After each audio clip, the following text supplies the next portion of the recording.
ఆ క్రౌడ్ మొత్తం దాటేసుకొని ఎక్కుదామంటూ చాలా ఆయాసంగా ఎక్కాం.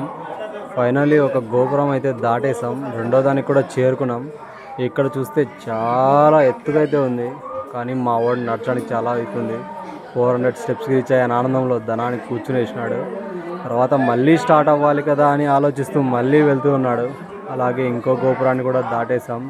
ఈ మండపం దాటిన తర్వాత ఉంది సినిమా. మా వాడు ఎక్కలేకపోతున్నాడు. 800కి రీచ్ అయిపోయేసరికి బాడీలో స్టామినా లేదు, స్ట్రెంగ్త్ లేదు, ఏమీ లేదు, డొల్లాని పడిపోయాడు. నా వల్ల కాదురా బాబు, నేను నడవలేను అంటున్నాడు.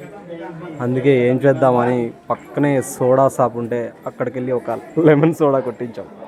అది చూడగానే మా వాడు ఉప్పొంగిపోయాడు. అన్న గ్లాస్లో సుయ్ అని పోస్తూ ఉంటే మా వాడి గుండెల్లో ఎంతో పొంగిపోయాడు ఆ సోడా లాగా. ఆ సోడా తీసుకొని నాకు చీర్స్ కొట్టాడు. ఆ ఫేస్లో ఆనందం చూడండి, ఏదో కోతి కొబ్బరి చెప్ప దొరికినట్టు చాలా ఆనందంగా అన్నాడు. తాగాక ఓ సాహో ఓ సాహో అని నన్నట్టు లేదు, ఓ సాహో ఓ సాహో పరిగెత్తరో అని పరిగెత్తుకుంటూ వెళ్ళిపోయాడు. నెక్స్ట్ పాటలో కలుద్దాం.